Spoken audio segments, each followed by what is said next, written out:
You thought we weren't about to reheat these nachos? This podcast ain't for you. If you've been celebrating America being great again since November, this podcast ain't for you.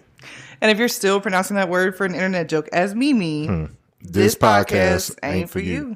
Welcome back. How you doing? Hey. It's been so long. But welcome back to You Mad It's a Meme. The podcast to discuss the things you thought you gave a fuck about this week, and it is Chuck. And Jordan. And it's episode 65, and it's been forever. I wish it would have been 69. That would have been fun. Ooh, freaky deaky. Skip 3. Yeah. We could just skip it and just be episode 69. No, leave it as okay. it is. All right. For continuity purposes. And yeah, shit. there you go. Last year a lot happened and podcasts went on anybody's minds, and now that everything is kind of calmed down a little bit, we back in it. We're here. Yeah. We put some things in place. We might have subs if somebody is busy on a Sunday when we typically record. We're just going to sub in one of the homies, keep the episode running. That way content is still being put out. So if you see like another motherfucker with some dreads or a nice little sister girl with some sister locks, and we might even have a militant sister girl. It don't matter. I was going to say, are we going to start this out where I'm already going to start correcting you? Because first of all, why did you say dreads when there are locks? But okay. Females have locks, but dudes have dreads. Is that what we're doing? No, you put me on. I'm supposed to say locks at all times because dreads are. We're not supposed to say that. You put me on. Yeah. So substitutes are now put in place, and yeah, lined up, ready to go. Yeah. How have things been for you, Jordan? They've been cool. Can't complain. That per usual, most of my updates are just work related, and nobody cares. So a lot of work shit, and that's it, huh? Yeah. Yeah. Okay, that's fair. All right, on to our first subject. Since I was waiting for you to be mad that I didn't ask you how you were doing. It's been so long, I forgot that was a fucking rolling joke. How have I been, Jordan? Thanks for. We forgot the old bits. We're losing the old recipes. Hey, man, this is a new recipe out here now. I've been all right. Started a job last year, hated that, left, then found another job that was seasonal, that was cool. I'm doing work-related shit too. Yeah. And now I work for somewhere in the arts. Which is crazy. Yeah. I walked in there, I don't know nothing about nothing that's going on. But I provide excellent customer service, so I'm doing my best. I'm getting it, though. I'm starting to, like, roll through shit, so, like, people are impressed and shit. Yeah. This man gonna be telling us about classical music next year. I might. I damn near I sat Speaking in the, Italian. Y'all not ready for that. Y'all not ready if I learn a new language, because I'm just gonna speak in it, and that's it.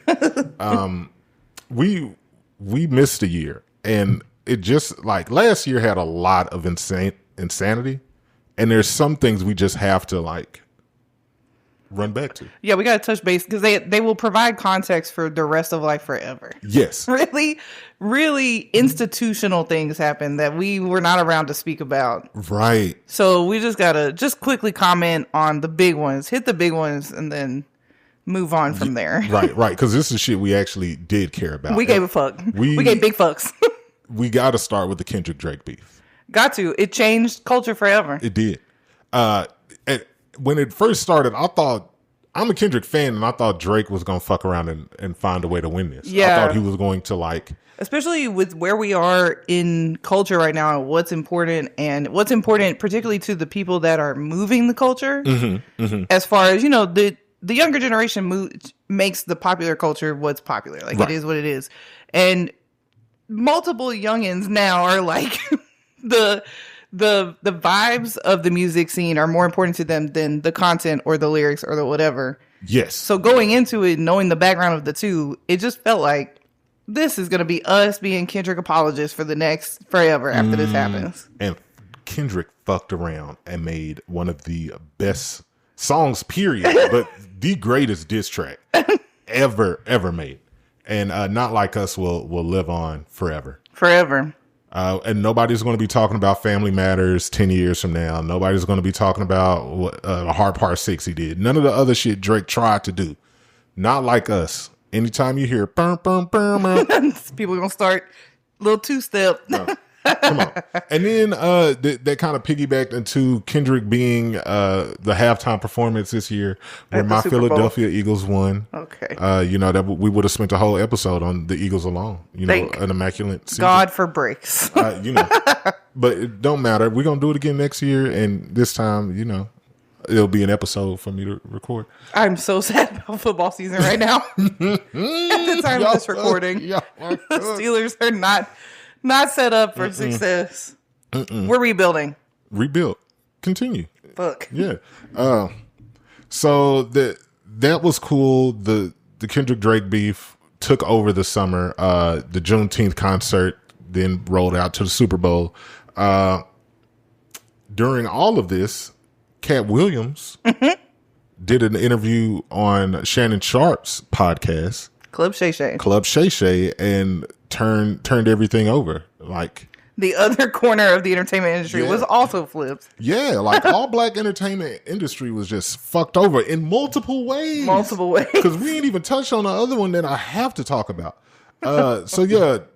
Cat Williams, how long was that interview? Like an hour? It was like an hour and a half, 2 hours. I watched every minute. It took me days to get through it, but bruh, every minute of it was worth it. And that kind of rolled into Shannon Sharp being introducing the First Take. And then from First Take, he continues all these interviews, and it gets a little messy. And now Shannon Sharp is in like his own trouble. Yeah, his own little legal battles because he allegedly is, a little rough. Since we're talking about this right now, too, I just need to make this statement. Shannon Sharp is not a good interviewer, like, at all. He doesn't know how to, like, follow the vibe or, like, match the energy. He doesn't know how to, like, get people to talk, but he knows people in real life. Yeah. So it works. Like, he's actually friends with them. And I don't know if he be getting them drunk on the cognac or what, but sometimes I watch him and I'm like, I really just need Shannon to just shut up for a second and just let this person talk. Bless his heart. I think it works for him because he really is your aunt. Yeah. I will say that he is very genuinely himself in these situations, I feel like. Yeah, so I feel like if you're coming in there and you're getting like that family energy and that family vibe, he may be a little slow, but fuck it. He's not good with a segue. I think that's what it is. He's like, I've got my list of questions and you're going to finish talking about your dog and he's going to go, right. Now, what happened with your mama? Like, wait, what?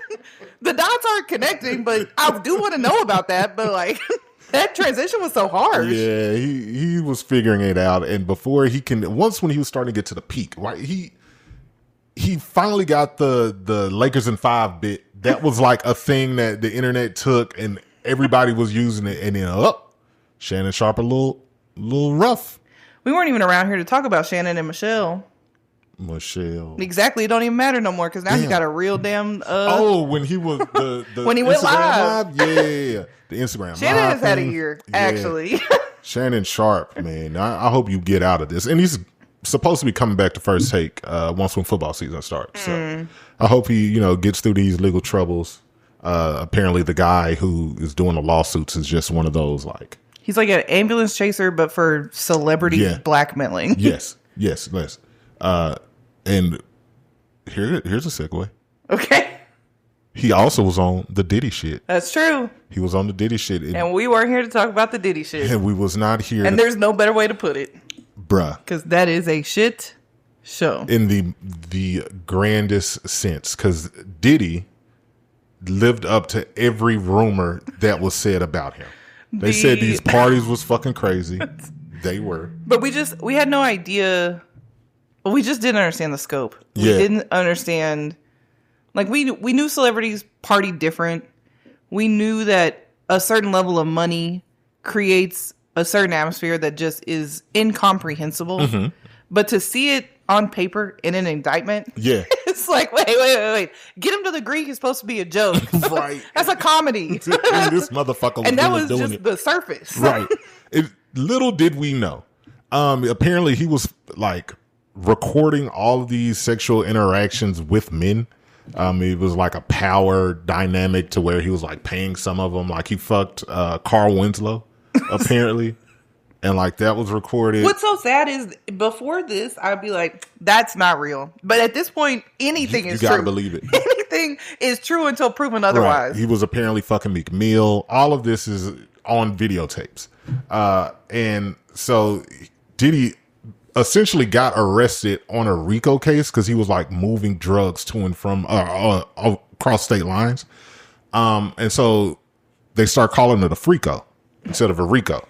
I found that hilarious. But yeah, he was domestically abusing Cassie. I was going to say Christina Milian. He probably heard too. He was just a shitty human being. Yeah, really bad. And that's what was crazy is part of the RICO is he was moving drugs across state line, and then they figured out that he was also moving bodies because he was taking what presumably were actual prostitutes who consensually were doing it, but he was moving them across state lines for sexual purposes, which turns into sex trafficking, which involved a whole other department, which then started really getting into his shit. And I think Diddy thought that he had all the money to fix that. And I truly believe that Diddy had made the wrong person mad. Yeah, that's what it seems like. There's somebody that I feel like he was in some sort of a club at some point where they were like, yeah, you can do anything. You're untouchable. You're invincible. And then he pissed off the wrong person. And they said, actually, that protection is no longer yours. Yeah, let me show you something real quick, brother. And this motherfucker is out of the paint. Even if he beats the cases, like, there's no coming back. There's no coming back from this. Diddy has to go into hiding forever. Ain't no more take that. And I'm kind of upset because I missed the opportunity to go to one of these freak offs because I really wanted to go to one of these Diddy freak offs. Once when I found out about it, I have to be a fly in that wall just to see what the fuck was going on. You saw that baby oil and said, "Where's my invite?" Right, and I'm mad I didn't get one. I think I would have been a cool little. I could have been the baby oil guy, just giving the baby oil out to whoever needed it. I feel like I could have been a contributing factor to the people who were wanting to be there, not the butt rape. You know. Chuck been out here like, reading the indictment like, you don't say. Dang. Taking notes. Dang. Taking notes. Yeah. Pause. Fast forward. Fast forward. What else happened in 2024 that we want to touch base on? I mean, November, life changed for the worse. Yes. For the worse and the worse and the worse. Yeah. We did officially elect Donald Trump against all... I won't say against all odds, just against all common sense. And things have been as bad as you could ever think that they were going to be. This administration has been the worst of our lifetime for sure. Yeah. And it rivals only a couple. If you get real deep into American history, there's a couple throwaway presidencies that we don't talk about for a reason. But this is pretty fucking bad. Yeah, I don't remember hearing the word tariff since high school. Like I remember it on the test. Like I got that question right, and then it kind of left my brain. And then all of a fucking sudden, we got to talk about tariffs every other fucking day. You know, I weirdly had a job, my first job out of college, where they let my little 23-year-old self do entirely too much. I should not have been responsible for the things I was responsible for. And one of those things was our international logistics. Oh. I had no experience, no interest, nothing. I never got any training. And at one point, I was filling out tariff sheets. Oh. And I didn't know what I was doing constantly. Did they actually pass the border? Like they passed the border. Were they right? I don't know. They might get audited one day and then bring me in. I'll say, yeah, that dumbass general manager y'all had me doing stuff that didn't make any sense. Right. And now Trump is finna be on your ass. Or the company's ass, because you ain't with him no more. But damn. That was crazy. Yeah, Trump is getting rid of immigrants. Trump is doing whatever he thinks he can for fun. He's like, you know what? How am I going to shock him today? And he's getting to the point where he's just trying to outdo himself at this point. I don't even think he realizes what he's actually doing. He's just getting off on the power trip of what I say goes, and I've got all these dumbass people convinced that what I'm doing is revolutionary. Have you seen where, to piggyback off your point, you've seen where reporters ask him questions and he's like, I did what? Yeah, exactly. He doesn't know what he's doing. Oh, shit. Like, I did that, didn't I? In a room, flipping a coin and then saying, that's the decision. And then put that out to the American people. And then on top of all of it, my main man, 50 grand, I thought we was going to ride off to the fucking moon together. Elon Musk decides to join Doge and ruin a part of my life. I can't drive my car in public no more, y'all. Do y'all understand this? I can't even look cool no more in the shit that I bought because I thought it was cool. Now I'm looking like a fascist and shit because the dumbass want to be a part of the government. You was a billionaire. What the fuck you need government for, bro? You was using your autism the right way, and now you're exposing your autism for every shortcoming that you have. As soon as I was like, okay, you joined it, I was like, okay, this could, go one or two ways. It's Trump, but maybe Elon has an idea. No. He's a complete idiot and just does whatever the fuck he wants. Because he can. Yeah. Because he can. That's all we're dealing with right now is a bunch of men and the dumbass women who follow them, the dumber men that follow them, who are used to these patriarchal hierarchies, and they just follow along because that's what's right and that's what they've been told is what they should value. And now we're here because the person they put at their pinnacle could not be dumber. It's crazy. Like, it's so insane. Like, you'll deal with a Trumper who, the fact that we even have that word and that adjective is crazy, but you'll deal with a Trumper who knows that what is coming out of their mouth doesn't make sense, is not right, is bad, is evil even. But because they have such blind loyalty to a regular ass man who lucked up into the situation that he's in, they'll just double down on everything that's being said and done. And it's so crazy that we're here right now. And our kids, and particularly our grandkids, are going to make so much fun of us. They're going to roast the shit out of us. Like, I can't believe y'all let that shit happen. Like, so wait, it was a worldwide virus that took out a quarter of the population, and then y'all re-voted the same man that kind of fumbled the shit the first time? And some of y'all was in the streets and they told you not to be? Right. Come on now. We got to do better, but we not. And he might be the president forever because he was trying to find a way to say fuck we Constitution. might be ushering in the first fascist regime of the American people, and supposedly that's more constitutional than anything that's happened before. Low key, I know this is gonna get flagged or something. I'm sorry, CIA, for saying this, but why didn't that boy hit the shot? Like, man, and what I think that was the catalyst for him winning was this assassination attempt. It was definitely. Yeah. Listen, I hate conspiracy theories. But you finna hop on one? I'm about to hop on one. That was organized by, I won't even say the GOP, because I don't even think the GOP runs with him anymore. But the Trump campaign. They knew exactly what they were doing. And they knew what kind of martyrdom that was going to create. And I could go on and on. When he raised up that little hand, that little fist and did Jesus that, Christ. I said, oh, it's over. He didn't even know what he was doing. Cooked. He thought he was swatting a fly. Yeah. And somebody at his party went, perfect. That's the shot. We got it, guys. That's what we needed. Kill the boy. All right. So, yeah, that was our quick 2024 recap. We're going to see what happens with this presidency. Don't free Diddy, but let's bring Freakoffs back. Chuck hosting them. So, yeah, let's actually get into current events and the shit we're going to fake care about right now. So where do we start? Well, my entire first half of the week was consumed by the Met Gala. Okay. Which I love the Met Gala, always have ever since Anna Wintour turned it into the spectacle that she has turned it into. Do you even know like what happens? People get dressed up and they walk around. Okay. That's pretty accurate. Okay. It is a fundraiser. Got you. For the damn it, the Costume Institute. Let's actually look that up so I don't tell you wrong. But it is an actual gala. It is a fundraiser.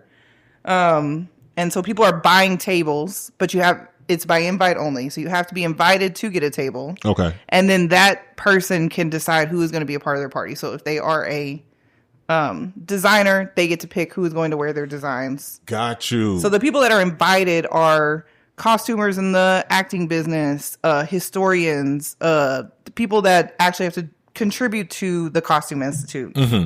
So it used to be called the Costume Institute Benefit is what it was. And it's for the Metropolitan Museum of Art's costume benefit, basically. Gotcha. To fund the exhibits and whatnot. I don't even know. Well, obviously Black Dandyism is on exhibit right now, but that sounded racist. What is it? That's the theme of the fucking Met Gala this year. How was I supposed to know that? Because it was literally everywhere. I seen Andre 3000 with a piano on his back. I said, I ain't got to see nothing fucking else. I said, this is stupid. and continued on with my scrolling. I was like, no. So yeah, so then the editors of Vogue started kind of hosting, and so then Anna Wintour specifically over the last 15 to 20 years has kind of turned it into the spectacle that she has turned it into. Gotcha. Because if you ask, I was actually watching a lot of press afterwards, and a lot of native New Yorkers were like, I grew up knowing nothing about this, that this was happening, because it used to just be a bunch of rich white people who contribute to the museum to have a plaque underneath a display with their name on it to say they are a contributor. And it wasn't until Vogue kind of turned it into like the place to be seen in these new designs when it turned into the thing that it was. And then social media obviously blew it up into something insane. With that being said, I'm obsessed with it. But they do go in and they do like have dinner and like entertainment. So that, okay. So they walk around outside. So basically they're being seen in what they're wearing to the event. Because they are an accessory to the designer who... Usually. Okay. Yeah, some of them are invited themselves, depending on what type of influencer they are, just by like Anna Wintour, who is the editor of Vogue. Gotcha. So you probably don't even know who that is. No, I know Anna Wintour do shit with clothes. I knew that much. Okay. So with that being said, the theme was Black dandyism. Let me get you the full definition. What is dandyism, bro? Oh no, Charles. Let's do some Googles. What the fuck? Okay, let me just tell you exactly what the theme was. How they wrote it. Let's break it down. Superfine tailoring Black style, which is also the title of the spring exhibition. Okay. The history of influence of Black dandyism, examining how fashion has been used by Black people as a tool of both enslavement and liberation. The associated dress code with the Met Gala was tailored for you, encouraging creative interpretation within the framework of the exhibition's theme. So dandyism was kind of the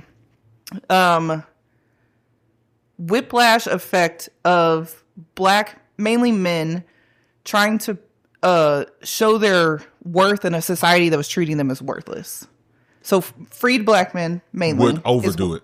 Yeah. Got you. And then and how it's built on itself over years. Got you. Okay. And so, and originally it wasn't even really an overdo it. It was we have wealth and you think we don't have wealth because we're freed Black men and now we have the ability to create in our community. You're not allowing us to do it outside of our community. So we're going to show you in different visual ways how we have this wealth that you think that we don't have. So particularly in like the 20s and 30s, now we're, 100 or so, over 100 years away from freedom, right? It took some time to get there. And against all odds, people have built wealth and businesses and community and like whatever. So they're wearing these really sharp suits that are tailored exquisitely to their bodies. And then also putting in elements of flashy things like color and pattern and big flowers and things in their hats. And they're being dandies. So is dandyism now considered like a rapper like fucking the baby with 50 chains on? Is it that could be now dandyism? It could be, and that's where the conversation becomes like how much of this is for you and the culture and the flashiness of the culture and whatever, and which goes all the way back to the African roots of African culture. A lot of it has a lot of pieces of making jewelry out of shells and bones and using pigments to make bright colors and wearing bright fabrics that represent both your culture and your family history and your ancestors and whatever. How much of it is that and how much of it is you trying to prove something outside of your culture? This is something I want to look into more. Now I know like the like I didn't know it was a word for it, but of course like we're wearing chains for X, Y, and Z. Of course I knew all of that shit. I just didn't know like this is now such a thing to where this is going to be the theme for Met Gala. At this point, we're about 100 years out from like the real roots of it because it really started happening in the 20s is where you really see it and like see the term coined. Okay. And then in the 80s, Dapper Dan comes in and really solidifies what that looks like. So back to your point about chains, the Coogee sweaters, him customizing all of these designers that did not want to be seen on Black and brown people. And Dapper Dan said, I'm going to teach it to my people because they won't allow us to do so. And he was taking these fabrics and making these custom pieces with the logos and the whatever and creating his own version of it. So Dapper Dan was mentioned a lot, and one of the main inspirations for this, Andre Leon Talley. You don't know who that is. No. If you saw him, you would know. He passed away, unfortunately, a year ago. which is really unfortunate because everybody was talking about how much he would have loved this. But same type of thing. He found himself inspired by fashion, in and around fashion, and then ended up creating for himself this career against all odds because no one expects a black man to make waves or make moves. But he was an editor for many different fashion magazines, including Vogue, and then a stylist, and then just a personality in the industry and whatnot. And a black man who was flashy, who wore the things that people did not think he was supposed to wear, and did it all the time against all odds, both in color or race norms, but also outside of those cultural norms, and gender as well. Andre Leon Talley was big about like flowy fabrics and things that you might consider feminine, but he was a big giant black man and he did not care, and he was going to wear it and you were going to love it. Dolce just did a really cool little, cause she's now a Louis Vuitton, ambassador, and that's who she wore to the Met Gala. She was their, guest. And there's an iconic photo of Andre Leon Talley with a bunch of like Louis V luggage. And in like the 80s, I think, or the 90s. And she just did a really cool recreation of that the week of, people are doing shit outside their hotels and stuff. So anyway, with that being said, one of my favorite eras of dandyism, particularly for black men in style, is the 70s. And we're seeing a resurgence of that with the flare jeans and the flare pants, a la Kendrick Lamar in his Super Bowl performance. So one of my favorite looks was Damson Idris. So he played somebody on Snowfall. Y'all know I ain't watched Snowfall. That was way too aggressive for me. Yeah. And he was the main character. Yeah, Frankie, Freddie, Franklin. You fucked me up and helped me get there at the same time. I'm like, whoa, what? Yeah. So with that being said, and it didn't get talked about enough. Okay, wait, before we get into favorite looks, the Met Gala the last couple of years has kind of let me down. Last year was okay. The year before last year was something about flowers and gardens. I don't remember. It was okay. The year before was Camp, which I was very excited for. Big letdown. Not a good year. And I can't remember the year before that. So this year was so good. I have a favorite supermodel. It's a Nakia. I love her. She can do no wrong. Usually she's top 3 for me, no matter what, because nobody else can compare. This year was so good, and the men came to play. Anak was beautiful, did great, but she was not top 10 for me. She was like, and her look was stunning. With that being said, back to Damson Idris. So he's coming up playing in the new F1 movie, right? Okay. And so he drove an F1 car to the Met Gala. Let me remember who he was wearing, because his suit was 70s tailored burgundy with like a little flare jean or a flare pant, but he got onto the carpet with a bedazzled F1 helmet and like a suit, and then the suit ripped apart to see like the F1 like fireproof suit ripped in half to show his outfit underneath, and it was fire. You know what's fucked up? I seen that clip and I thought it was Lil Nas X. I just kept scrolling. I was like, what Lil Nas X doing? Ah, shit. It kept it pushing. Notably missing from the Met Gala. He wasn't at the Met. Nobody took Lil Nas X. Oh. Nobody took Wisdom K. Do you know who that is? No. Wisdom K is the dude that'll get on there and be like, you can't style fonts. And he'll be like, yeah, I can't style fonts. And then he starts like doing all the edits and stuff. Yeah, he was invited last year, but he wasn't invited back this year. Damn. Did he have the same social media presence? I haven't seen him as much as I did last year. I think he does for sure. Okay. He did Tommy Hilfiger. That's the only thing is he was in Tommy Hilfiger, which is unfortunate for black dandyism. But considering they did their big one, that was one of my favorite looks of the night, just because to me it fit the theme, it fit the tailoring of it all. It wasn't a lot of people went one direction with it. Tom Brown dressed like 75 people. And at some point we all get tired of seeing the Tom Brown stripes, I feel like, but the brand is the brand and the brand is strong. And we can't take away from Janelle Monáe's look, which we'll come back to that. But her titties was out, wasn't it? Janelle? Yeah. Not her titties were out later. Oh, okay. I seen titties. She went to the strip club later and her titties were out. Okay. And I was like, not at the gala, no. I wouldn't be surprised. Why can't we have titties out at the red carpet? I mean, you can. Supposedly, there's a lot of rumors about like how much control Anna Wintour has, and like supposedly she like picks the guest list, which and like tells the guests that they have to submit their looks, and she has to approve on all of them. Sure. Well, we think not, because if she did, then she set Zendaya up for failure. Zendaya and Anna Suwai, I think that's how you pronounce her last name. It's how I heard it this week. Had almost the exact same thing on, which is like unheard of for Zendaya, and then kind of unheard of for the Met Gala. They both had all white with a floppy hat. Anna Suwai had some gloves that she kept carrying. I really hope I'm saying her name right. Close enough. If you ask me, I love a 3-piece with a vest, which is how Zendaya's was done. I'm Law Roach, obviously styled her. Not obvious to you. Law Roach is out there looking like a Ken doll too. You don't even know who that is. No, I don't know none of you folks. Where you don't think they got some kind of, even if Anna Wintour isn't doing it, they ain't got like a group chat with all the cool folks who be like, bro, this is what I'm pulling up in. Don't jock my shit. And how mad are you if somebody does pull up to the Met? Pretty fucking mad. Because they're not paying for it, right? It's just... No, they're paying No, thousands. I know they're paying to get to the Met, but they're not paying for the pieces they're putting on, right? It's all like endorsements. Well, yeah, the artists or the model themselves is probably not paying for that, but the fashion house is paying a lot of money. Fair enough. Because this is all should be couture pieces for the most part. Well, they just shopped at the same place. That's fucked up. Now I'm a little bit upset. At first I wouldn't, but no, don't pull up in what I'm pulling up in, bro. And I'm out here trying to flex on niggas. Where wasn't there a fiance name? Spider-Man?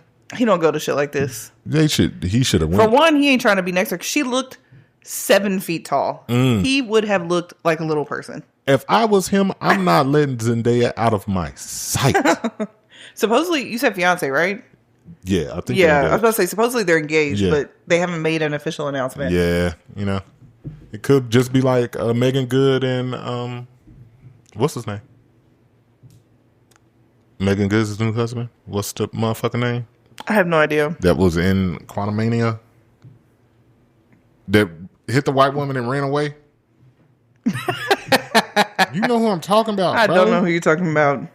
Come on. That's crazy. Not hitting a white woman and walking away. Jonathan Majors. Okay. Yes. I had to Google. I thought they had finally broke up. No, they're married. They just got married. Okay. We don't know shit about each other. Well, like, what the fuck going on in the Met? Okay. I don't know none of these folks. But yes, honorable mentions. Janelle Monáe had a look that was Tom Brown always. So she came out as like almost like a paper doll version of what she was wearing. It was like a big cape that like abstract Picasso style looked like what she was wearing, and then they ripped it away to show the actual outfit underneath. And she had a monocle that had a clock in it that was actually working. Oh, that's dope. Yeah, I found the maker of that on social media, and he like showed his process. Crazy. Tiana Taylor went crazy. Diana Ross went crazy. She had a big giant coat train that had all of her family on it, and this is like a generational theme, so everybody was like, that's pretty dope. Okay. Had all of her kids and grandkids on there. Obviously Andre 3000 was out there in his fucking piano backpack. Hey, Erykah Badu's tribute to that too was really cute. She posted that and was like, you did that. I mean, you gotta support your baby daddy at all times. One of my favorite men's looks was Shabuzi. Shabuzi was dressed, I forget who dressed him, but it had like it was like a grosgrain suit, but it had this turquoise beading all the way through it that it just looks so good, and it was so kind of unexpected for him, and I just loved every second of it. Coleman Domingo was a co-chair with Lewis Hamilton. I love that man. I love that man too. That man be acting. That nigga be acting. Every time I see him, I just be like, nigga, act. Just do what the fuck you be doing. Let's talk about something with him too. Do you know how he met his husband? No. He met on Craigslist Misconnections. Are you familiar with Misconnections? Yes. So that's not something that I know would work in Texas because we're so spread out. I'm in LA, so maybe. But the concept for the kitties with misconnections was because we didn't really have social media or Twitter or anything like that. You couldn't like, even then, I don't know how this would work, but he was walking into a coffee shop and his husband was walking out, future husband. And he was like, wow, that man is gorgeous, but like didn't speak to him. And then just on a whim was like, let me just check misconnections in Craigslist. So this is where people would post in a section of Craigslist a description of somebody, and just on the off chance that the person that they're talking about, that they saw, that they can't get off their mind, reads it, they then call, and the number that you leave and you connect is the concept. And sure enough, he got into the misconnections on Craigslist and saw a description of himself, and it was that man. And they connected, and he said he came over, and then he never left.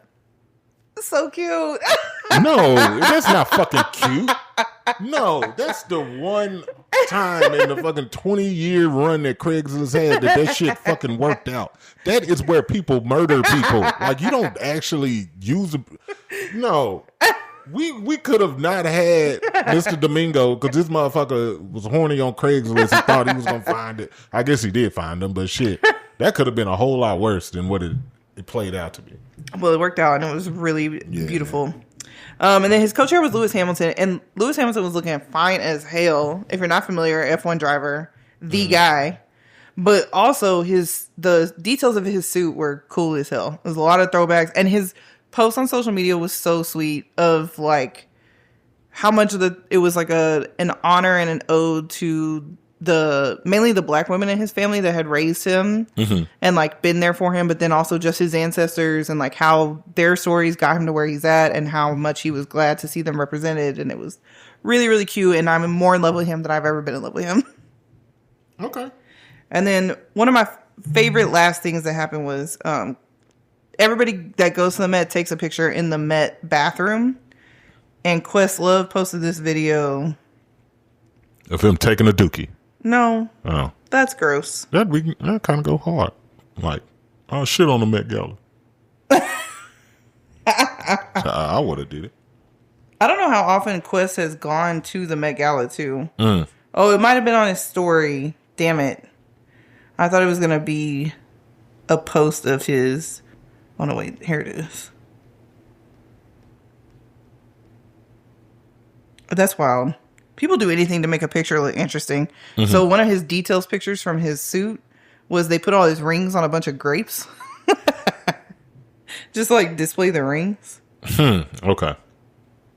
Yeah, I can't find the video. It must have been on his story, but it was a bunch of different people that were big stars at the Met Gala. Some of my favorite outfits were in that video, and it was just them saying black shit on the count of 3. So they were in this mirror and they go 1, 2, 3, black shit. Okay. It was an iconic video. I can't believe that he just Questlove just be everywhere at all times. Very Questlove of him to do some black shit on 3. I want to go to one of his game nights real bad. Where they be? Familiar with that? He invites like hella celebrities, and they have these like true game nights, but it's like in Questlove fashion, he's been in all these different circles, so he's met different types of people. So he'll have Tom Holland in a room with the baby, and they'll be playing Yahtzee.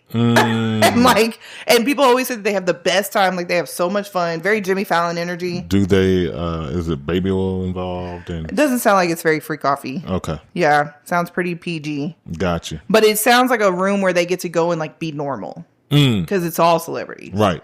And it's like heavy hitter comedians, like all the old SNL people that he's probably met through like being on those sound stages all the time. But then it'll be like rappers, and then it'll be like actors that have come through. Yeah. I mean, Questlove is everywhere all at once. Fucking Questlove, doing everything. So. Yeah. I'd pull up if you call me, you know. You want to come play Taboo? Yeah, bro. I'm with it.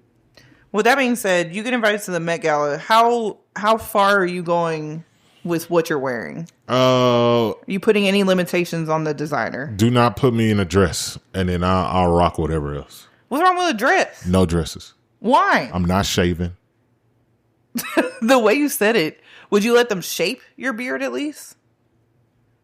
Into like something weird? No, it doesn't necessarily have to be something weird. Oh, just like clean cut? Yeah. Yeah. I chopped off half of it last week. So Well, can they cut your hair? No. What's wrong with a dress? What the fuck you mean? We was just talking about the black man and how what was the phrase, the fucking cornucopia, whatever the fuck that phrase was, bro. You not putting another black man in the dress. I'm one of them, like like Dr. Umar and shit. Like, you not putting me in no fucking dress. But anything else, I'm cool with, you know. I'm very excited. I feel like menswear is taking a twist on, or like a turn for, because like women wear menswear, quote unquote, and no one bats an eye. Mm-hmm. So why can't men wear women's wear, quote unquote? Quote. One of my favorite things that's happening, I don't know if it's Tom Brown or somebody, has been doing pants with like a hip skirt. So it's like a half skirt. It's still pants, but it has like a skirt on it. Mm-hmm. Shit is fire. You're also talking to someone who doesn't like go outside of norm of like fashion. Like, I just started wearing skinny jeans like 3 years ago. Like, and now skinny jeans are out. Yeah, so it's not like I'm like, we have friends who would and wouldn't see. So I don't see anything wrong with it. It's just not something I would do. So to that point, you're going to the Met Gala. It may be a once in a lifetime opportunity. You're not just going to let them do what they want to do? No, like I'm gonna have like final say. You know what I'm saying? Me and Anna Wintour is sitting there on the phone, like, yeah, bro. I told them, tell them motherfuckers, I'm not wearing it. We got to get something better. Just put me in a tux.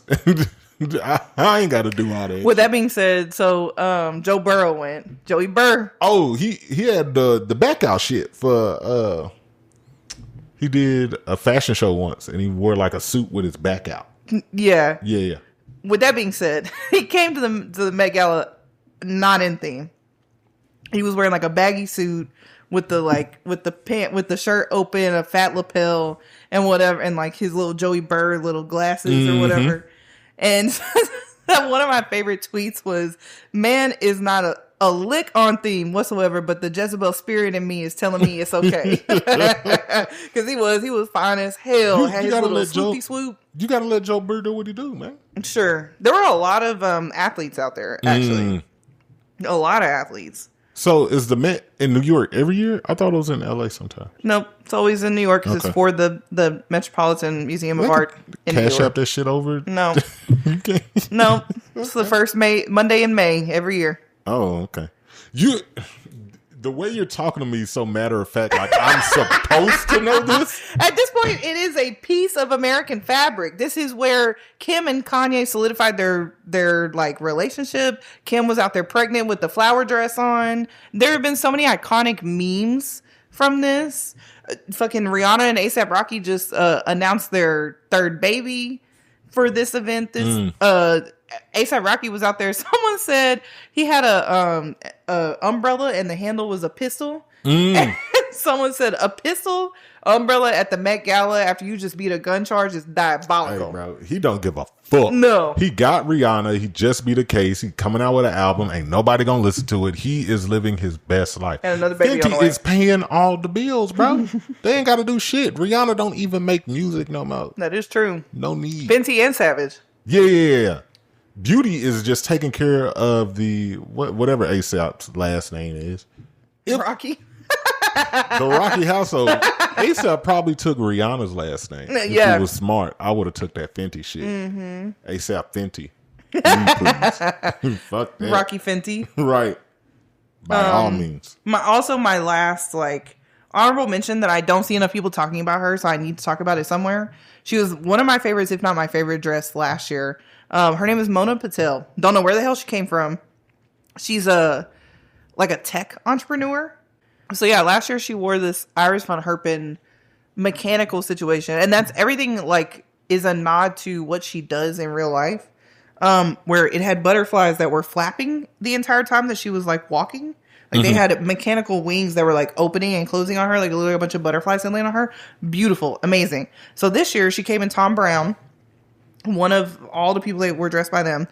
And she had a typical Tom Brown, like tailored situation, but the waistcoat was really cool looking. It was like a black sequin, half corset bustier situation, and then a super tailored, like button up shirt with like a tie. So that all fit. But when she took her jacket off, she had like a spinal column, but it was mechanical. So it was like metal pieces of like spinal discs or whatever. And then she was walking a mechanical dog that she designed and created herself. I fucks with the bitch. I like her a lot.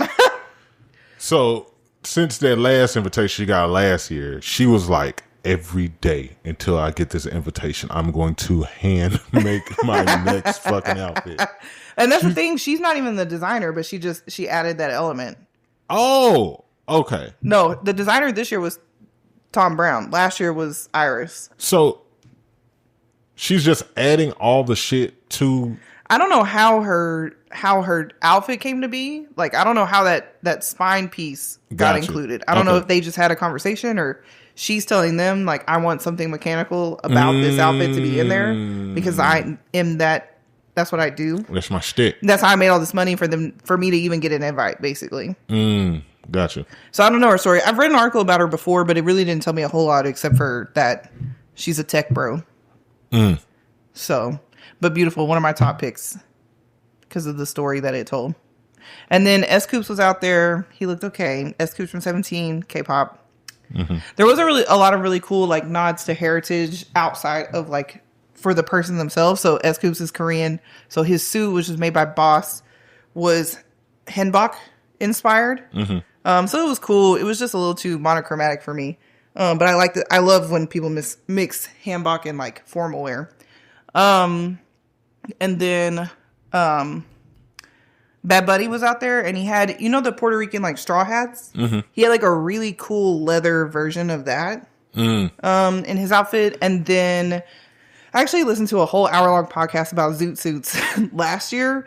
Zoot suits are actually a really big part of Mexican Chicano culture and revolution in mainly Southern California. It's like a big part. It's a longer story than we can get into. And I can't remember which celebrity it was, but there was a Hispanic celebrity of some sort that had a zoot suit style suit on. And I was like, yeah, that was a good choice. Good choice. Good choice. He was an actor that I don't, in shit that I don't watch. So I don't. Damn. I don't be knowing what these people are. I don't watch what they do, but I know who they are for these reasons. Only for the fashions. Yeah, literally. You're only here for the fashions. And the gossip. God damn. The fucking Met Gala. Shout out to fashion. Because that's a lot. The fact that you are correlating the person to who made the suit and what kind of suit it was and the inspiration behind the suit and the history. That's a lot, bro.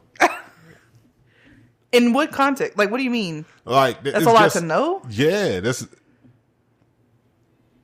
I guess it's like me saying, oh, yeah, it's the Cowboys and the head coaches, blah, blah, blah, blah. I guess it's the same correlation. Exactly. But, you know what? I'm going to start. You see those people online where it's like, my friend tells me about football updates. Like gossip. Yeah. I'm going to start treating it like it's a Sports Center. You should. You should start running top 10. Yeah. Give me the cutaways and I'm going to start talking about like numbers as though they are salary caps and and trades. Talk to me like I'm 5, motherfucker. Talk to me like I'm a jock. That's my fault. You're right. That's my bad. Come on, man. You sitting there. You don't know who? No. The fuck? I'm happy if my clothes ironed. Shit. So we talked about Met Gala. We went to see Kendrick. For his GNX tour. It was a horrible segue, but roll with me. What were your feelings about the concert? I liked it. Not my favorite Kendrick show I've ever been to. Got you. I liked Kendrick's portion. We talked about it there. I'm just not a SZA fan. Shoot me in the head dead. I loved her initial album, the Z. I don't remember what it was called. Yeah. Z something. It was pink. And it had a gorilla on it. We still looking for us 100 men. So I'm not like a SZA hater. Like, I like her music, but she's not my favorite. She's not my favorite artist in the world, period. And she's not the person I'm looking to watch perform. And I also just don't feel like it meshed well for me, if that makes sense. Like, they came out, they kind of alternated, and there was like a big Kendrick set. Loved every second of that. Then SZA came out and did her longer set, and she's not a dancer girly, but she was trying real hard. Mm. And I appreciate the effort. I do. And maybe if I liked her more, I would care. But I went and had something to eat during that part. She might need the Tiana Taylor effect. Like, actually Tiana sit down with her and, like, give her routines and tips and shit. Because that's what Tiana does. She's a... like a coach? Yeah. I would imagine that SZA has all the money in the world. Right. I'm thinking that this is, we've got her to this point with lots of coaching and lots of one-on-one and lots of whatever. But, like, you are, Yeah. And I don't think anybody, if you are a SZA fan, you're not here for, like, dancing. You're here because, like, her music creates emotions because she goes through, heartbreaks and, like, fuck niggas, and, like, she's true and authentic with herself. So I think that's what most people like about SZA. But she was trying, like, outside of her normal box, which was, like, dancing. Moving around with crickets, like it was crickets all around. Praying mantis. Praying mantises all around. Like, I like the praying mantis. That was the part that I enjoyed. Oh, okay. You like when it became the fucking zoo. Yeah. I didn't mind either or. I love Kendrick. I love SZA. The last album wasn't my favorite, but anything SZA typically does, I'm gonna listen to. If for anything else to listen and to look at the visuals, because SZA got body, so you're gonna look at the body over anything else. Again, like you said, this wasn't my favorite concert, but it was definitely worth the trip. We had a really good time too. Yeah. Arlington really has it figured out.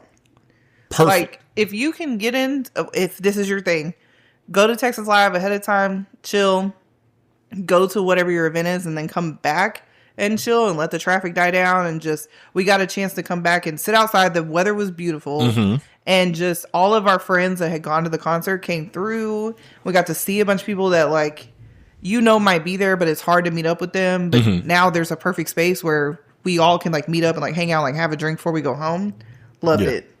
Yeah, you could say a lot of negative things about Jerry Jones, but he really took a 4-mile radius of Arlington and made it the perfect, like, hub for entertainment. Yeah, entertainment in general. And it's only expanding. Like, they keep building more shit. So the sky's the limit.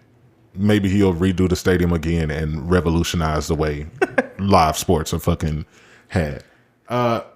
Another tour that's going on is Beyoncé, and I have thoughts that I need to just put on tape for you people. Oh, yikes. No, it's a good thing. Okay. I think.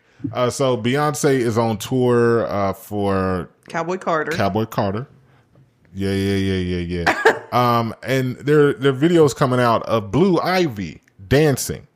And we've seen the evolution of Blue Ivy. We've seen her, like, on the first tour. What was before Renaissance? Whatever. Lemonade? Maybe that was the first fucking tour. No, she came out on Renaissance. Blue, like the original dancing? Yeah. Where she was, like, all off beat. And the internet ripped it. It was in the beginning of Renaissance, and it got better through the tour. Okay, yeah. Because Renaissance went on for like 17 years. Yes. So we've seen her at Renaissance, and we're seeing her now, and Blue Ivy is killing it. She looks amazing. She's on beat. She has, like, the command like her mom has, whatever. I think that Blue Ivy is finna be the dancer while her mom sings and Beyonce just stops moving on stage. I think Blue Ivy is just going to be like, if you want some Beyonce, like, moves and jigs, you're getting it from Blue. You're not getting it from Auntie Beyonce no more. I just kind of see the vision because all the cameras and shit are on her anytime she's out there. And she's really, like, she got a mama attitude. Blah, blah, blah, blah, blah, blah, blah. So I think, like, next tour is going to be like, yeah, hey, y'all, this Beyonce. That's your Beyonce impression? Yeah, that's my Beyonce. And I'm not going to dance no more. Blue, get him. And then Blue just go out there. Why does Beyonce sound like Shaq? That's what it sounds like. Are we down the ball? We dunk all the time. That was my best Beyonce impression, bro. Don't judge me. Yeah, I think that's what's finna happen. I just had to put that out there. I'm just really curious if this is just, like, an exploration for Blue, which if it is, great. What an interesting. It's almost like Willow Smith and Jaden Smith too. Like, their parents had so much access and fame and whatever, And they're so cool about being like, if that's what you want to do, go ahead. Let's see. But if you're going to do it, you're going to do it right. Right. And then if you're not into it anymore, then bow out. Yeah, because Will Smith's eldest son has never been in the limelight at all. I think if it's the perfect nepotism situation, and she will be just like Northwest is going to be in front of cameras forever. I feel. Even if they don't want to be, like you are the first children of our generation, the biggest stars. So you have no other choice. So good for both North and Blue for kind of owning it, embracing it, and making it to whatever they feel like. I'm so curious, like the parties that they end up at when they're like teenagers. Oh man, those two running into each other. Because North gonna have a mouth. North has a mouth. North got a mouth on her. Yeah, she got a daddy little yapper on her. Yes, she does. And then she got the, entitlement and the silver spoonness of being a Kardashian. So, but then that also comes with the shortcomings of, and the insecurity of that Kim also has of like, what do y'all do successfully? Yeah. Quickly. That's a Drag Race reference. Gotcha. Okay. I thought you was just. So like, I'm curious because like, she did the damn, this is where it gets a little crazy where it's like, yes, you have the power to, if it's my child and my child I can get them anywhere I want to get them, then I'm going to make their wildest dreams come true. But like, where is the line on that? Because she somehow rigged North getting in Lion King, right? Oh, okay. And apparently that performance was abysmal. The internet tore it up. Now your 12-year-old or whatever, however old she was at the time, has all this content online that she can read and get access to of people talking crazy about her. And like, at what point do you make the rational decision that is not okay for your child, even though that is what they want? Because at some point you got to be the parent to be like, I know this is what you want, but I know better. The Kardashians aren't going to do it. There is no limit. The limit does not exist. Right. We're going to exploit this because this is the new cash cow. Like Kim is obviously phasing out. You work on them Skims, baby girl. Yeah, she is Kris. She's about to be Kris Jenner. And North is a new thing, but it's wild because your mama ass is on the internet. Or did they scrub the porn from existence? I highly doubt it. Yeah, so the porn is out there. She's fucked. North is fucked. There's nothing you can do as a kid. Your dad is a psychopath now. Yeah. Your mom is a porn star turned billionaire. The best we can get is like Paris Hilton levels, like this level of Paris, or this version of Paris Hilton, like the calm, cool, like, yeah, my dad owns Hilton, but like, I'm kind of chill. You could have never convinced me when I was 12. Who gives a damn about my opinion at 12? But of the like socialite divas that we were seeing like blow up at that time when everybody was getting their flip phones, you could have never told me that Paris Hilton was going to be the normal one. Yeah. Out of that whole little group of like Lindsay Lohan and Nicole Richie and Kim and all the things that were happening. Like Paris just seemed so insane at the time. And to kind of hear her talk now and realize all of it was kind of an act for the public that she played into. And like she was in on the joke. Yeah. Is crazy. Yeah, that's what you're inspiring to be if you're a Nepo baby. Yeah. Is really Paris Hilton. But have you ever, and this is such a turn from what we're talking about, but she did was it a podcast or a show talking about her time that she spent at like Beyond Scared Straight type camp, prison, whatever. Have you ever heard that or heard her talk about it? It changed my entire outlook on Paris Hilton forever. It's crazy. Like she is really the normal one and really went through some shit. Yeah. Because she was kind of the normal one. Damn. Well, I mean, we were entertained. Thank God for her. She is like, that is true. A part of our lives. It's so hot. Isn't that what you used to say? That's hot. Yeah, that's hot. Yeah, man. I love me some Paris. What else we got for today, bro? Well, another piece of culture shifting media.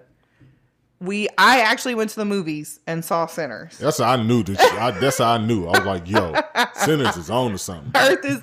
Sinners is shifting the Earth's rotation. Yeah. Because I don't go to the movies, so now I've reached my quota for 2025. Won't be going again. Don't ask me.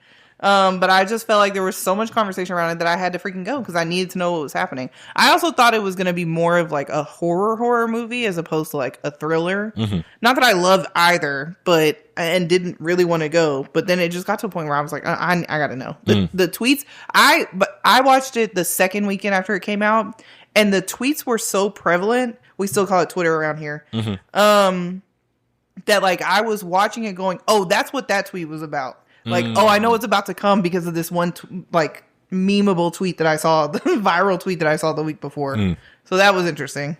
I seen the, like, press run they were doing, and I knew that Ryan was, like, making a movie as it was, like, going on. And I was like, I think I'm going to wait for this to come out on DVD.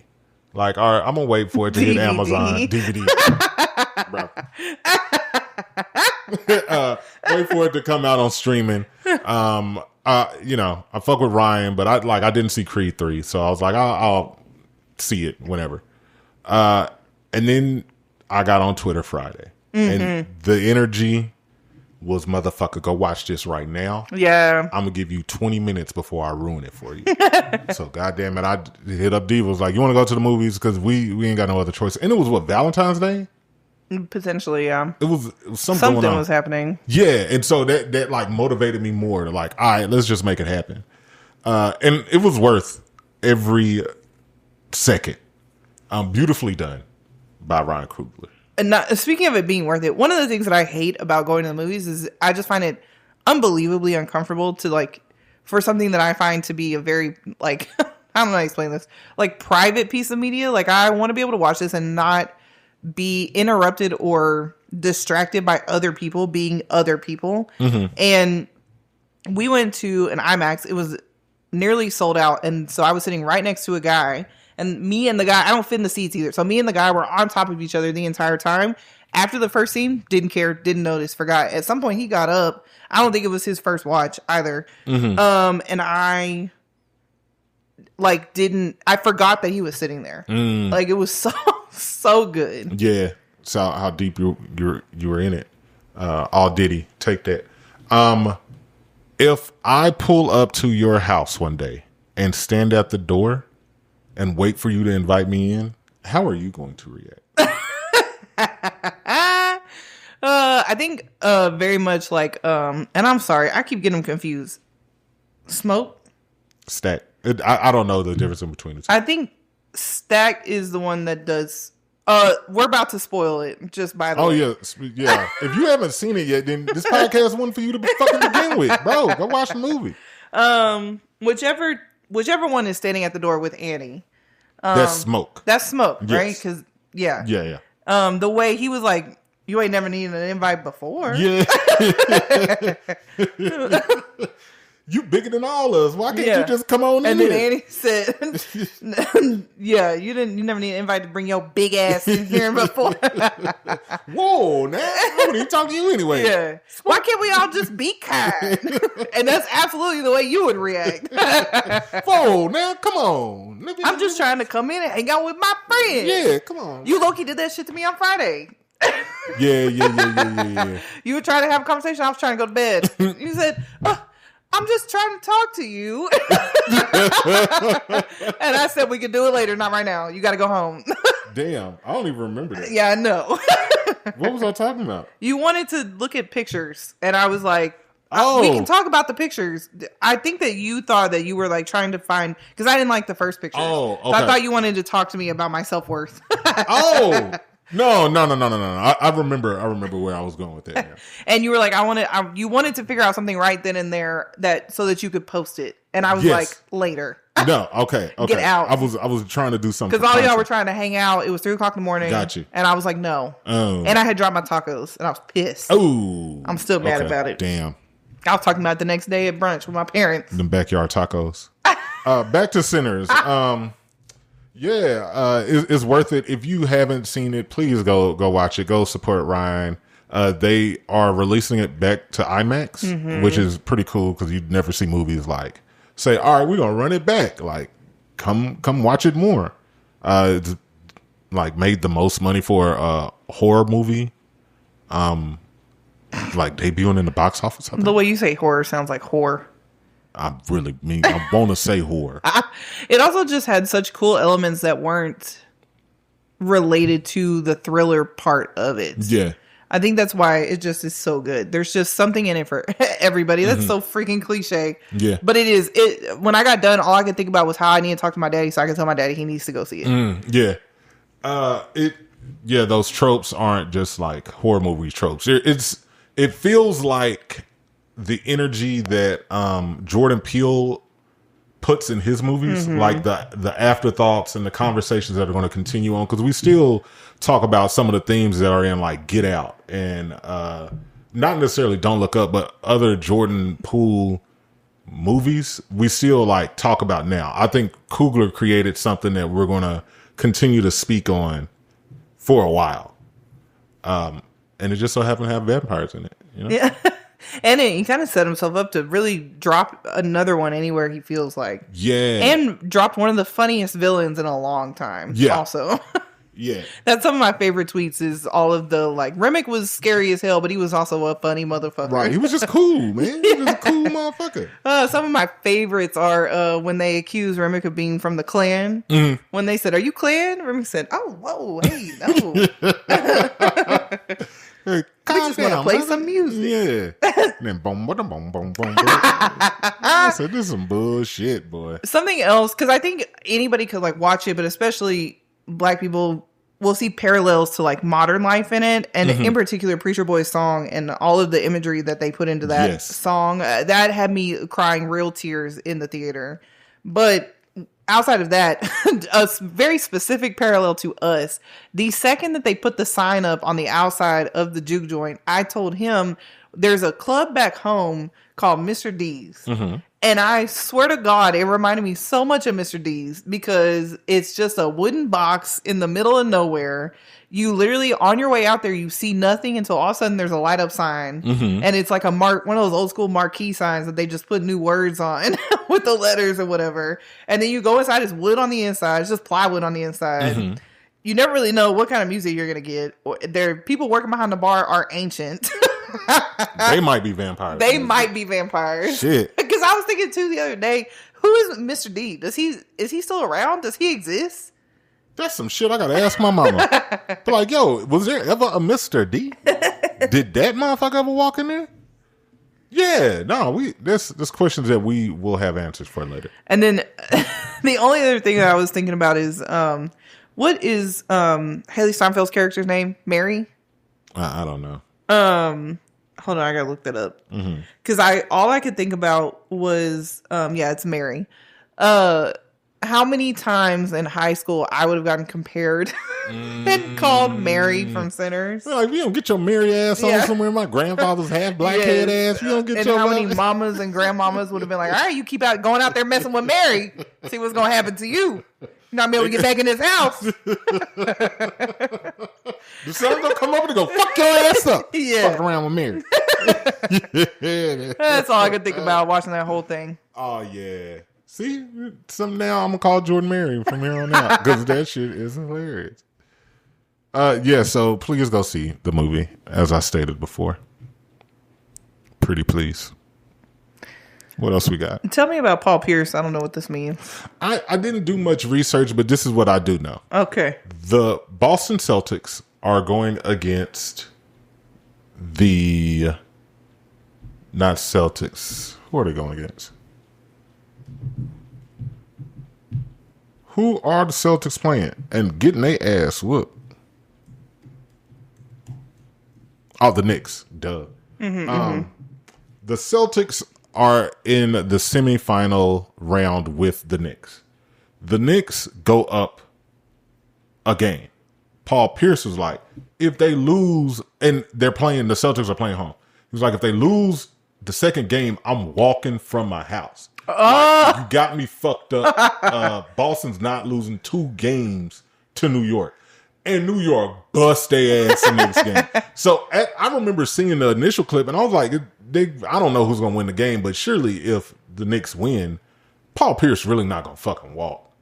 That motherfucker really start fucking walking from his house to the fucking Fox studio. And apparently it's like hella far from his house. Yeah. So I don't know if he committed the whole way. This is in LA? I think Atlanta. Oh, interesting. It's somewhere weird.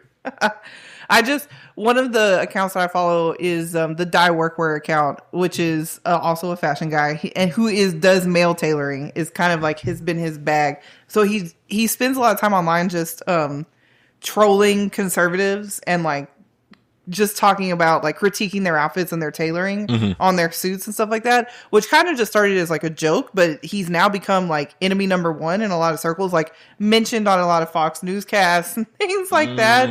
And one of the things that he talks about all the time is how America doesn't have walkable cities. And so like one of the things that happens is they'll accuse him of being, no one really knows who he is exactly. If you really like look him up, you can. It's not like his identity is hidden. He's just an editor for he's like a freelance journalist. So his profile picture is a cartoon, and people are not just like figuring out. He doesn't have a public persona, but he has a viral Twitter account. So conservatives will get mad and just start accusing him of all kinds of things. And one of the things they like to accuse him of is like him being like a soft European man who is pushing an agenda that like liberal snowflakes align with. And so one of his like inside jokes is like, yeah, if you think I do enjoy a walkable city, and he constantly is like campaigning for a walkable city. So that's all I can think about is Paul Pierce not being in a walkable city because America doesn't have those. Got you. And he's having to walk all the way to the studio because we're trash at things like civic engineering. Well, we build shit fast. We don't have time for sidewalks when we build shit. My algorithm is so like niche right now and in such a mini corner of the world. It's really crazy how compartmentalized that we are getting these days with all of the different podcasts and vloggers. I'm trying to think if I have like a niche thing on my timeline. I don't think true crime, but even that is general shit. Mine is all niche. Yeah, you get My real. Shit's weird. You like fine tune that shit like in a microscope. But you probably also do things like research and like when you hear something like you find like you dive deeper. I don't dive deep. I don't read comments. I just hear the information. Be like, I'm like, y'all. She looking up Safari tabs. It's like 76 of them things. One is I got an ad for a rock band Windmill, but it looked like it was fake, so I wanted to look into it, and then I found myself on a rock band named Windmill. Oh, okay. One was looking at Mother's Day. One was looking up that golf resort that my friend just went to. Oh, yeah. One was researching an anime. One was looking up the root of the word Aryan. Okay. Because when I hear Aryan, I think Aryan Nation only. Oh. And I saw a black kid who was a baseball phenom, and he was named Aryan, and I was like, that's unfortunate. Then I looked it up, and I was like, no, that's just the connotation that we have with it. Like, the root of it is not racist. So, anyway, and then Met Gala stuff, and then some business stuff. We should make But yes, I do research. Any guest that we have on, we should do like a rate my tabs or like pull my tabs up. I have always said a great party game, like icebreaker, is to make everybody go to their Instagram Explore page or their TikTok For You page. Oh. No? Instagram, TikTok. Yes, both of those are fine. And explain it. Yeah, explain what you've got going on there. Got you. Or go to your bookmarks and explain your bookmarks. No. Okay. We're not going to the bookmarks, dog. It's going to be a lot of, but wait. Listen, I'm going to tell you right now, my Instagram Explore page is nothing but wait. wait, let me explain. No. That is my hold me out cake or hear me out cake. Have you seen those? The hear me out cakes? Yeah. My Explore page is my hear me out cake. Oh man. But hear me out. Let me explain why they're here. Yeah. Like we can't go through my ex. That Twitter is wild right now because all it is porn now. Oh. At least that's my niche. My fucking Twitter porn is just keep every time I'm like, all right, enough is enough. Like, let me just unfollow like the one sister girl who's doing all the reposts. Another one pops up like a roach, and then I could be like at work, like, okay, let me check Twitter, and then it's like 3 hours worth of just unsolicited OnlyFans shit. It's so many OnlyFans out in this world. Damn. Gross.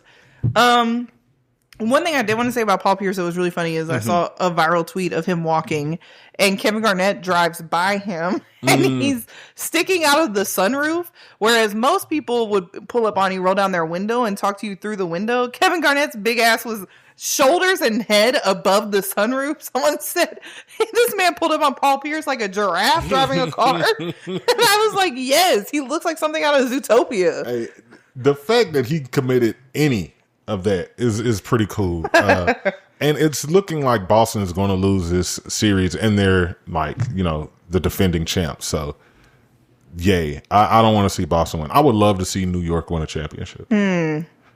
Just because they've been such a fucked up franchise for so long. And what's his name? Bob Dylan. I forget the owner's name, but he's fucked up. Not Bob Dylan. What's his name? I actually don't know that answer for you. I'm so sorry. He's fucked up the franchise for so long. It's about time they do something cool. I was actually watching a video James Bob Dylan. I was watching a video of Lynn. What was his first? Jeremy Lin the other day, and I was like, "Wow, remember Linsanity? Linsanity, what a time!" And he really robbed the Lakers with that fucking contract too. Yeah. Let's go Knicks. That's what I'm rooting for. Okay, that's the only team, and that's my dad's favorite. I'm actually ready to see a comeback for the Thunder. Oh yeah, I'd like to see Thunder Knicks in the finals. That'll be with a lot of blue and orange. Yeah, yeah, but it's two teams that haven't won in ever. Yeah, and especially for the Thunder, because there's been so much talk about moving them, and I think they've done so much for OKC. Like, they really needed that there, and they need to keep them there. And I think the fans will be really disappointed if they did move them. I understand why you would want to move your front office from Oklahoma City, but hopefully that solidifies where they're at. Yeah.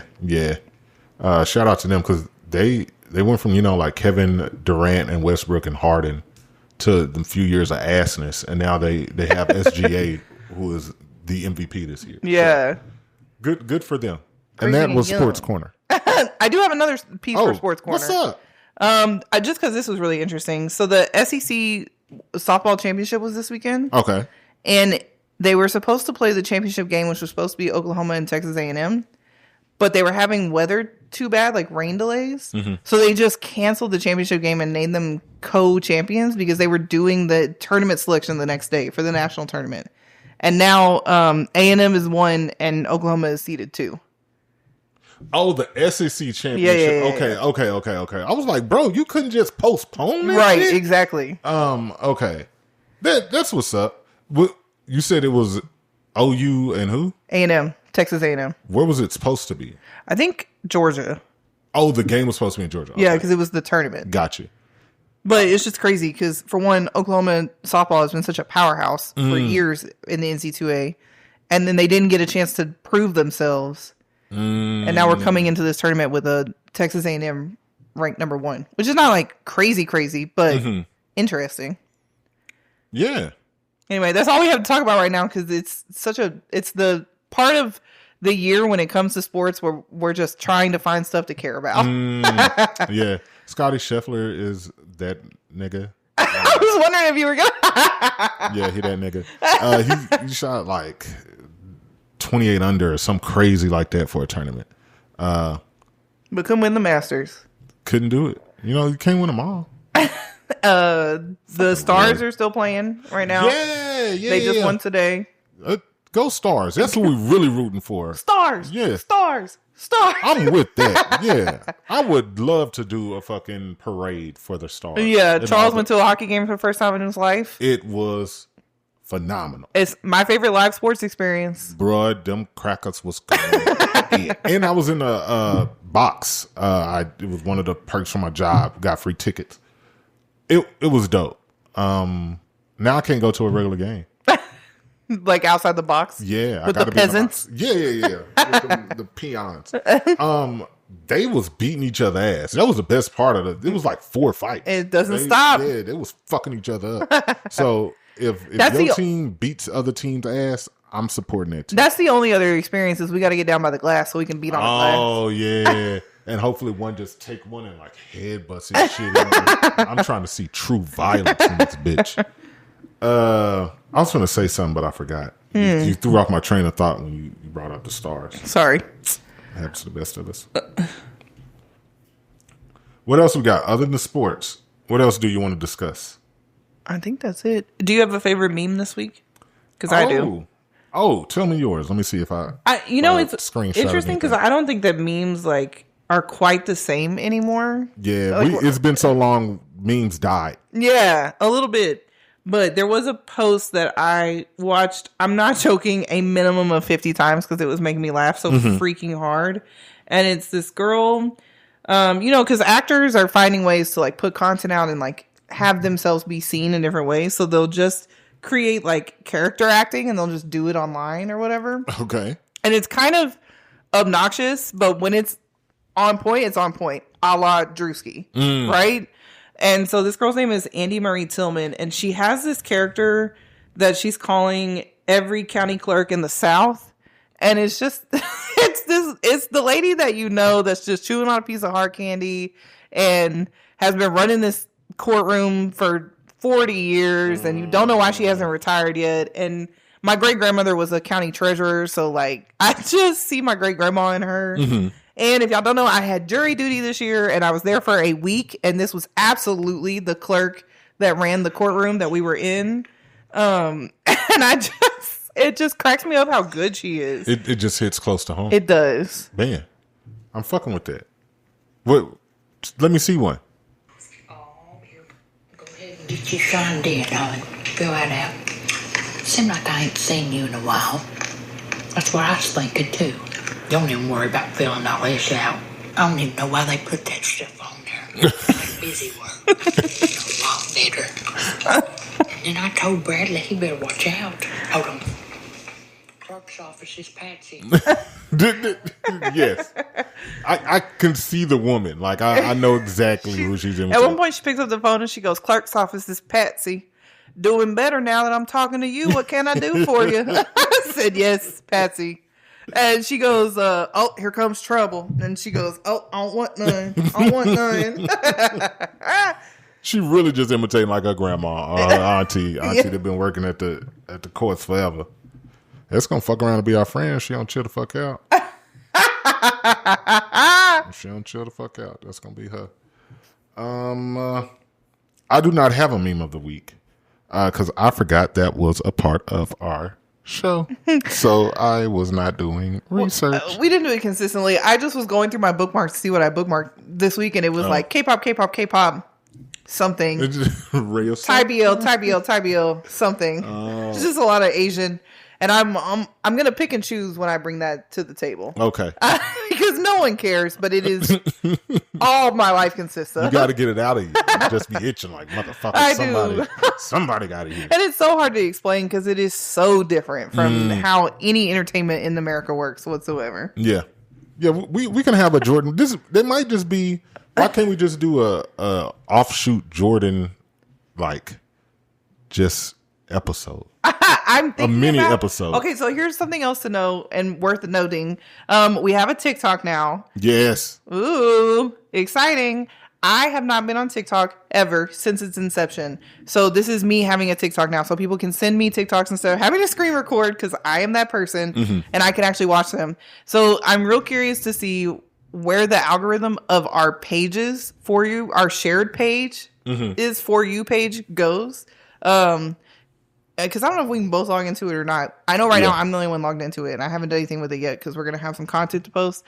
But if it's anything like my Instagram algorithm, you're not going to have any clue what's going on it. But there have been times where I was like, I should review TBLs on TikTok because that would be really interesting. It is just such a wild, wild world. Yeah. Let's look into the... You do that on your own page. Don't use our fucking. Don't use our YMIAM page for the reviews. With that being said, I might have a personal one coming soon. Ooh, okay. Jordan with the Tide BL reviews. Let's make sure we apply pressure to see that, because the amount of enthusiasm she gives when I just see her eyes light up when it comes to Thai BL or K-pop shit. Ray of Sunshine. We've got a month before BCS is back. Okay. I will go out and well, we're gonna be celebrating something else, but I'm gonna go out and celebrate when the boys get out. You did a bid with them. God damn it. I did a bid with them. Held them down. You held them down. you didn't get what you call it? You didn't get no biases, no other bias. Is that what it's called? Yeah. Very good. Why do I know this? I'm mad. Write the questions. I don't want to talk to you no more. All right, Fran, go ahead and close this out. So we know you missed us. You probably found some other placeholder shows to fill your time, and we can appreciate that. But we're here to welcome you back to our world and to remind you they not like us. Boom, boom, boom, boom. We putting that shit in there. I don't give a fuck if we get flagged. We doing that. Yeah, thank y'all for listening. Do us a favor. Do us a solid. If you are listening, please like and review the podcast so we know we are reaching people to motivate us more to continue to do this. To be consistent. Help me help you. You know what I'm saying? If you fucking with us, let me know. Let us know. So we know, okay, here comes Sunday. Time to give them that heat. And whatever you do otherwise, just don't end up being the next meme motherfuckers. Holla.